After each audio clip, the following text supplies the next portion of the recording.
আসসালামু আলাইকুম দর্শক, আজকে আপনাদেরকে করে দেখাচ্ছি ইনস্ট্যান্ট বালুশাহি মিষ্টি। তার জন্য একটা মিক্সিং বলে আমি নিয়ে নিয়েছি 3.5 কাপ পরিমাণ ময়দা। আপনারা যদি মিষ্টিটা কম পরিমাণে করতে চান তাহলে ময়দার পরিমাণটা কমিয়ে দেবেন। এরপর দিয়ে দিচ্ছি 1/4 চা চামচ পরিমাণ বেকিং সোডা, 1/4 চা চামচ পরিমাণ দিয়েছি এলাচ পাউডার, এতে করে খুব সুন্দর ফ্লেভার আসবে। তারপর স্বাদ মতো লবণ দিয়েছি, এখানে হাফ চা চামচের মতো লবণ ইউজ করেছি। শুকনো উপকরণগুলো সব একসাথে খুব ভালো মতো মিশিয়ে নিচ্ছি। এবার এখানে দিয়ে দিচ্ছি হাফ কাপ পরিমাণ বাটার। আপনারা চাইলে এখানে ঘিটা ইউজ করতে পারবেন, চাইলে তেলটাও ইউজ করতে পারবেন। এবার বাটারটা খুব ভালো মতো ময়দার সাথে ডলে ডলে মেখে নিচ্ছি। হাত দিয়ে খুব ভালোভাবে ডলে ডলে মাখিয়ে নিতে হবে, যেন মুঠ করে এইভাবে ধরলে এটা দলা পাকিয়ে যায়। দেখুন, এটা দলা পাকিয়ে গিয়েছে, আবার দলাটা ভেঙেও গিয়েছে হালকা চাপ দেওয়ার সাথে সাথে। এখন এখানে দিয়ে দিচ্ছি 1 কাপ পরিমাণ ফ্যাটানো টক দই। তো আপনারা এখানে টক দইটা দেওয়ার চেষ্টা করবেন, টক দইটা দিলে টেস্টটা খুবই ভালো আসে। তো টক দইটা দিয়ে আমি মেখে নিচ্ছি। তো আমি হাফ কাপ প্রথমে দিয়েছি, এরপরে এখন আবারও হাফ কাপ 2বার করে দিলাম, দিয়ে হাত দিয়ে খুব ভালো মতো মথে নিচ্ছি। এরপর পানি দিয়ে দিচ্ছি 1/4 কাপের মতো। তো আপনাদের আরেকটু কম বা বেশি লাগতে পারে। তো ডোটাকে খুব বেশি নরম বা খুব বেশি শক্ত করা যাবে না। তো আমি আপনাদেরকে দেখিয়ে দিচ্ছি, এইভাবে হাত দিয়ে গর্ত মতো করলে গর্তটা যদি সাথে সাথে মিলিয়ে না যায় তাহলে বুঝতে হবে যে ডোটা একদম পারফেক্ট হয়েছে।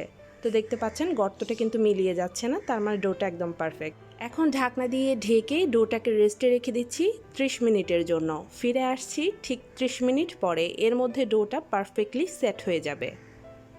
ফিরে এলাম ঠিক 30 মিনিট পরে, এর মধ্যে ডোটা পারফেক্টলি সেট হয়ে গিয়েছে। দেখতে পাচ্ছেন ডোটা কিন্তু একদম শক্ত বা একদম নরম নেই। এবার একটা বোর্ডে নিয়ে নিচ্ছি, এইভাবে হাত দিয়ে একটু চেপে চেপে একটু সমান করে নিয়ে তারপর কাটার দিয়ে কেটে নিচ্ছি। মিষ্টির সাইজগুলো আপনারা যত বড় রাখতে চান ঠিক তত বড় করে কেটে নেবেন। তো আজকে আমি পারফেক্ট সাইজটা করে নিচ্ছি, খুব বেশি বড় বা খুব বেশি ছোট না। তো একটা মিষ্টি আমি আপনাদেরকে বানিয়ে দেখিয়ে দিচ্ছি। বালুশাহি মিষ্টি একদম যে পারফেক্টলি গোল হতে হবে তা কিন্তু না, বালুশাহি মিষ্টি একটু এবড়ো থেবড়ো হয়। তো আপনারা ঠিক এইভাবে তৈরি করে নেবেন। আমার একটা মিষ্টি তৈরি করা হয়ে গিয়েছে। এবার মিষ্টিগুলোর সৌন্দর্য বৃদ্ধি করবার জন্য আমি একটু এই রকম করে দিচ্ছি, একটু খেয়াল করে দেখলে আপনারাও করতে পারবেন। সবগুলো মিষ্টি তৈরি হয়ে গিয়েছে, এখন চলে যাচ্ছে চুলায় মিষ্টিগুলো ভাজবার জন্য। চুলায় একটা ফ্রাইং প্যান বসিয়ে দিয়েছি, আর ফ্রাইং প্যানের মধ্যে পর্যাপ্ত পরিমাণ সয়াবিন তেল দিয়ে তেলটাকে হালকা গরম করে নিয়েছি। খুব বেশি গরম করতে যাবেন না, হালকা গরম করে ডুবো তেলে একটা একটা করে আমি বালুশাহিগুলো দিয়ে দিচ্ছি। সবগুলো মিষ্টি একটা প্যানে ধরেনি, তাই আমি অন্য পাশের চুলাতেও দিয়ে দিলাম। এবার মিষ্টিগুলো যখন একটু তেলের উপর ভেসে উঠবে তখন চুলার হিটটা লো থেকে সামান্য পরিমাণ বাড়িয়ে উল্টে পাল্টে পছন্দ মতো কালার এনে এগুলোকে ভেজে নিচ্ছি। চুলার হিটটা প্রথম পর্যায়ে লোতে থাকবে, তারপর লো থেকে সামান্য পরিমাণ বাড়িয়ে রেখে এগুলোকে ভাজতে হবে। চাইলে এই পর্যায়ে আপনারা তুলে নিতে পারেন মিষ্টিগুলো। তো আমি আরও একটু কালার করে ভেজে নিচ্ছি। মিষ্টিগুলোর পছন্দ মতো কালার করা হয়ে গিয়েছে। এখন মিষ্টিগুলো তেল থেকে ঝেড়ে একটা বাটিতে আমি তুলে নিচ্ছি। দেখুন মাশাআল্লাহ করে মিষ্টিগুলোর কালার কতটা সুন্দর এসেছে। অপর পাশেও আমি মিষ্টিগুলো তেল থেকে ঝেড়ে উঠিয়ে নিলাম। এখন আমি গরম শিরার মধ্যে দিয়ে দিচ্ছি এগুলোকে।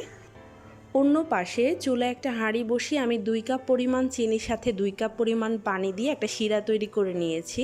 চুলার হিটটা হাইয়ে রেখে এখন এক ফালি লেবু এখানে দিয়ে দিচ্ছি, এতে করে আর শিরাটা আঠালো হয়ে আসবে না। এবার চুলাটা বন্ধ করে দিয়ে এই গরম শিরার মধ্যে গরম গরম মিষ্টিগুলো আমি ডুবিয়ে দিচ্ছি। মিষ্টিগুলোকে এক পিঠ 10 মিনিট আর আরেক পিঠ 10 মিনিট, টোটাল 20 মিনিট করে আমি ডুবিয়ে রাখবো। 10 মিনিট ডুবানোর পরে তারপর চামচের সাহায্যে এইভাবে উল্টে পাল্টে আরও 10 মিনিট এই মিষ্টিগুলোকে আমি শিরার মধ্যে ডুবিয়ে রাখছি। 20 মিনিট পর মিষ্টিগুলোকে আমি শিরা থেকে উঠিয়ে নিয়েছি। দেখতে পাচ্ছেন মিষ্টিগুলোর কালার কতটা সুন্দর এসেছে। এবার একটা মিষ্টি আপনাদেরকে ভেঙে দেখিয়ে দেওয়ার পালা। তো তার আগে আমি একটু গুঁড়ো দুধ এটার সাথে গড়িয়ে নিচ্ছি, এতে করে দেখতে বেশি সুন্দর লাগে আর খেতেও তো অনেক বেশি মজার লাগে। এইভাবে সব কটা মিষ্টি আমি গুঁড়ো দুধের মধ্যে গড়িয়ে নিচ্ছি, আপনারা চাইলে মাওয়ার মধ্যেও গড়িয়ে নিতে পারেন। এবার একটা মিষ্টি ভেঙে দেখিয়ে দিচ্ছি। দেখুন মিষ্টির ভেতরটা কতটা পারফেক্টভাবে শিরা ঢুকেছে। এই মিষ্টিগুলো খেতে অনেক বেশি মজার হয়েছে আলহামদুলিল্লাহ। আশা করছি আপনাদের কাছে রেসিপিটা ভালো লেগেছে। ভালো লেগে থাকলে অবশ্যই বাসায় একবার ট্রাই করবেন আর আমাকে জানাতে ভুলবেন না কেমন হয়েছে। সবাই ভালো থাকবেন, সুস্থ থাকবেন। আগামীতে অন্য কোনো রেসিপি নিয়ে হাজির হয়ে যাব। সেই পর্যন্ত আল্লাহ হাফেজ।